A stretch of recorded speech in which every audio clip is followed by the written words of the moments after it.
so-called intellectuals are a very curious class if you think about them. So take where I teach, MIT.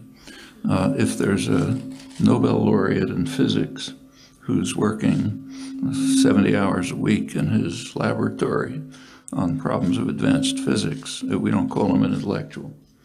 If the janitor who cleans his room happens to have a great deal of knowledge about world affairs and a good deal of insight into human life and understanding, maybe more so than the people who write books, we don't call him an intellectual.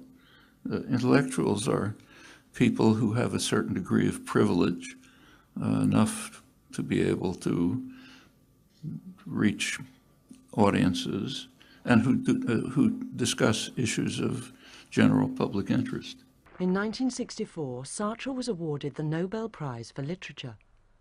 Horrified by the idea of being incorporated into the establishment, he immediately refused it. Puisque j'étais désengagé, alors la société bourgeoise voulait bien ne pas tenir compte de mes erreurs passées. Elle voyait là un aveu et elle me donnait le prix Goncourt, le prix Nobel. Elle vous pardonnait? Elle me pardonnait et elle considérait que j'avais droit au prix Nobel, ce qui me paraissait monstrueux. Le peuple des intellectuels qui existait au XIXe siècle, pas toujours, mais qui a donné de très bons résultats, devrait être retrouvé aujourd'hui. Il y a 50 ans que le peuple et les intellectuels sont séparés. Il faut maintenant qu'ils ne fassent plus qu'un. Non pas pour que les intellectuels donnent des conseils au peuple, mais au contraire, pour que ces masses prennent une forme neuve. Et c'est pourquoi je vous dis, nous nous retrouverons certainement. When students in Paris mounted a series of protests that escalated into the serious public disorder of May '68, Sartre was on hand to play a role in the rebellion that for a few days rocked the French state. The violence with which the police responded to the street protests shocked France and convinced Sartre of the truth of his idea that conflict in human affairs was inevitable. But the May events also inspired him to renew his pursuit of freedom. He was now more convinced than ever that the main threat to individual freedom came from the state, and he joined those calling for its overthrow. Chez Sartre, toujours cette idée de l'échec, quand même. Parce que justement, la réussite signifierait la fin de la liberté, presque, paradoxalement. Ça signifierait la fin de la liberté, puisque, par exemple, la révolution qui s'installe ne veut plus reconnaître les nouveaux problèmes. Elle est établie, elle est institutionnalisée, et elle désigne comme traîtres à la révolution tous ceux qui osent encore lever le doigt pour dire « ça va pas » ou pour protester. Donc d'où ce style chez Sartre, d'une certaine façon, d'une sorte de révolte perpétuelle.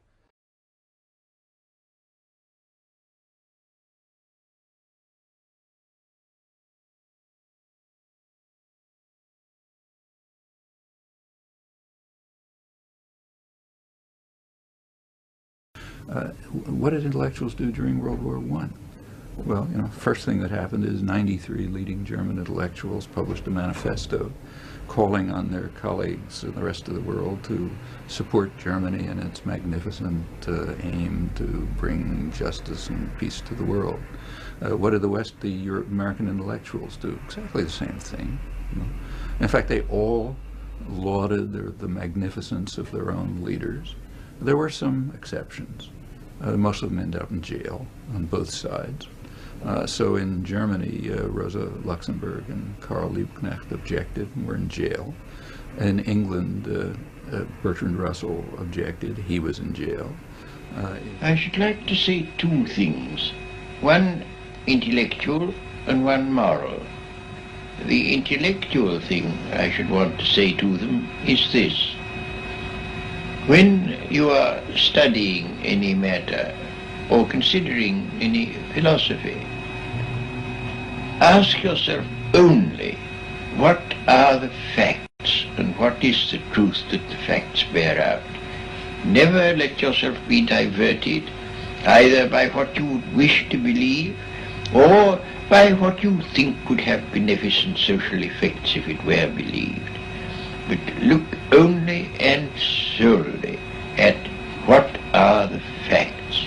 That is the intellectual thing that I should wish to say. Because they didn't join the parade, and intellectuals are supposed to join the parade, and they do. Exceptions are so rare, you know, you can practically list them. Critic Harold Rosenberg once described intellectuals as the herd of independent minds. They think they're very independent, but they're stampede in a herd, which is true. When there's a party line, you have to adhere to it. And the party line is systematic. The party line is subordination to state power and to state violence. It's the responsibility of intellectuals to speak the truth and expose lies. Intellectuals are in a position to expose the lies of governments, to analyze actions according to their causes and motives and often hidden intentions. In the Western world, at least, they have the power that comes from political liberty, from access to information, and freedom of expression.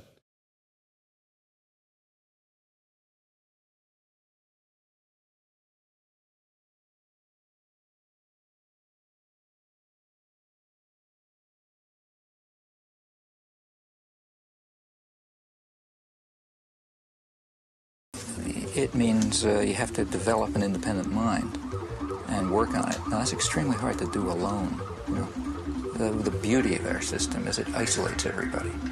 Each person is sitting alone in front of the tube. You know? Now, it's very hard to have ideas or thoughts under those circumstances. You can't fight the world alone. Some people can, but it's pretty rare.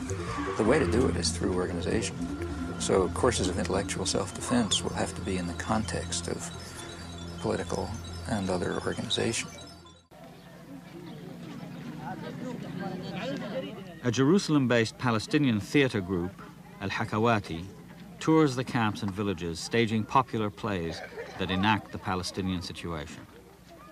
By creating their own characters, their own stereotypes, for their own reasons, Arabs are responding to and resisting all those stereotypes that have been produced in the West.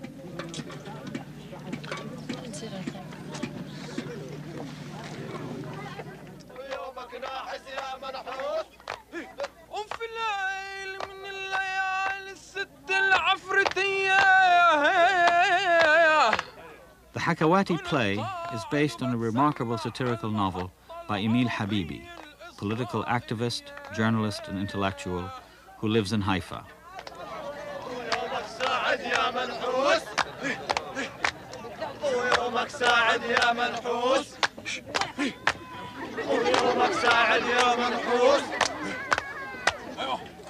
Habibi's character hears the Israeli radio announce in 1967 that Palestinians must raise the white flag of surrender. The order is intended for inhabitants of the West Bank. He considers himself included and complies.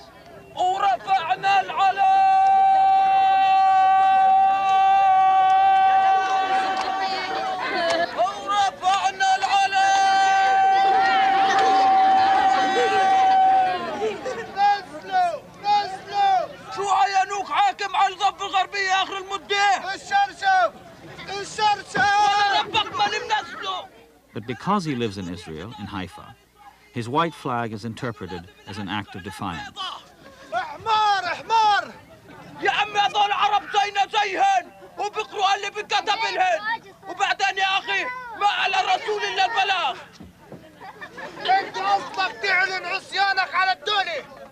Habibi's character, Al-Mutasha'il, the pest optimist, both pessimist and optimist, is half peasant, half mythological creature.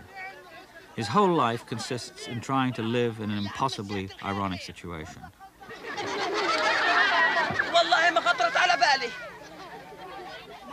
It is the very presence and survival of the Palestinian people that persistently trouble Israel.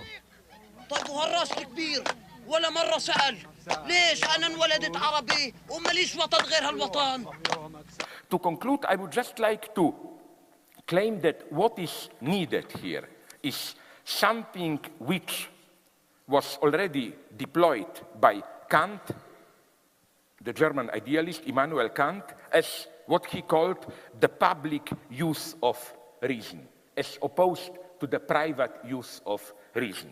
What Kant means by public use of reason is not simply public talk and so on. No, for Kant, precisely, state institutions like the church, legal system are private use of reason because they subordinate reason to some pre-established goal, organize religious life, the legal system, and so on.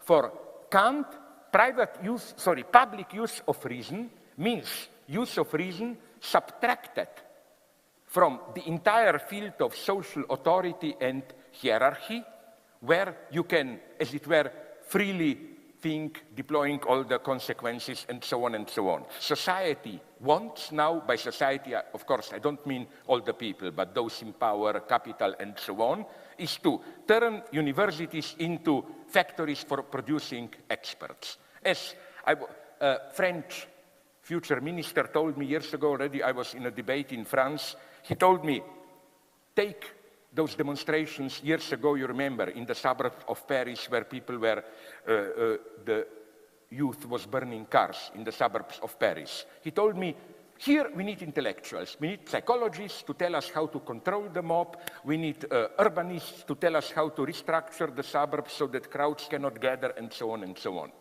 This is what they want us to do. Is this intellectual life? No. I think this precisely is not what intellectuals should do and are needed doing today more than ever. A true intellectual doesn't resolve problems posed by others. The first step of intellectual work is precisely to reflect on the problem itself. What if the way we perceive a problem is already part of the problem? What if the way we spontaneously formulate a problem mystifies the problem? ¿Qué pasa si la manera como entendemos el problema es parte del problema?